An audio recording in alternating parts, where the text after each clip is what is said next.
ഭേദഗതി ചെയ്ത വഖഫ് നിയമത്തിനെതിരെ സമസ്ത സുപ്രീം കോടതിയിലേക്ക്.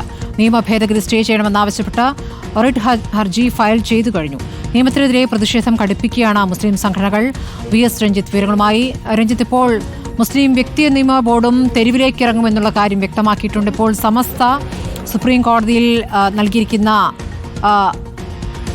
സ്റ്റേ ആവശ്യത്തിൽ എന്തൊക്കെ കാര്യങ്ങളാണ് ചൂണ്ടിക്കാണിക്കുന്നത്? അതോടൊപ്പം തന്നെ ലീഗിന്റെ പ്രതിഷേധവും നാളെ വരാനിരിക്കുന്ന നാളെ സുപ്രീം കോടതിയെ സമീപിക്കുമെന്നും ലീഗ് അറിയിക്കുകയാണ്. സ്മൃതി, ലീഗ് സുപ്രീം കോടതിയെ സമീപിക്കുന്നതിന് മുൻപ് തന്നെ സമസ്ത EK വിഭാഗം സുപ്രീം കോടതിയെ സമീപിച്ചിരിക്കുന്നു. അതും സ്വന്തം നിലയ്ക്ക് തന്നെ സമീപിച്ചിരിക്കുന്നു എന്നുള്ളതാണ്. അടിയന്തരമായി ഈ വഖഫ് ഭേദഗതി ബില്ല് സ്റ്റേ ചെയ്യണം എന്നാണ് സുപ്രീം കോടതിയിൽ ആവശ്യപ്പെട്ടിരിക്കുന്നത്. ഭരണഘടനയുടെ ആർട്ടിക്കിൾ 14, 15, 25, 26, 3A തുടങ്ങിയ അനുച്ഛേദങ്ങളുടെ ലംഘനമാണ് ഈ പറയുന്ന വഖഫ് ഭേദഗതി ബില്ല് എന്നാണ് ഇപ്പോൾ ഈ അടിയന്തരമായി സ്റ്റേ ചെയ്യണം എന്നാവശ്യപ്പെട്ടുകൊണ്ടുള്ള റിട്ട് ഹർജിയിൽ പറയുന്നത്.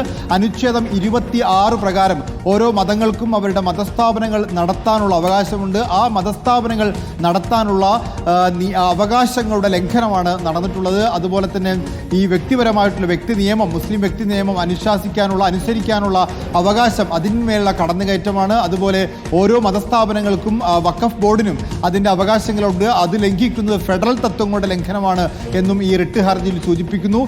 ഇക്കാര്യങ്ങൾ ചൂണ്ടിക്കാണിച്ചുകൊണ്ട് നൽകിയ ഹർജിയിൽ അടിയന്തരമായി ഈ ഭേദഗതി ബില്ല് സ്റ്റേ ചെയ്യണം എന്നാവശ്യപ്പെട്ടിരിക്കുന്നു. സമസ്ത EK വിഭാഗമാണ് ഇപ്പോൾ കോടതിയെ സമീപിച്ചിട്ടുള്ളത്. മറ്റ് രാഷ്ട്രീയ പ്രസ്ഥാനങ്ങളൊക്കെ ലീഗ് ഉൾപ്പെടെ കോടതിയിലേക്ക് പോകും എന്ന് അറിയിച്ചിരുന്നു. അതിന് മുന്നേ തന്നെ അടിയന്തരമായി ഇത് കേസ് പരിഗണിക്കണമെന്നും അടിയന്തരമായി സ്റ്റേ ചെയ്യണം എന്നാവശ്യപ്പെട്ടുകൊണ്ടാണ് ഇപ്പോൾ സമസ്ത EK വിഭാഗം ലീഗിന് മുന്നേ തന്നെ ഈ അഫിഡവിറ്റ് കൊടുത്തിരിക്കുന്നത്. ശരി, VS രഞ്ജിത്താണ് വിവരങ്ങൾ നൽകിയത്.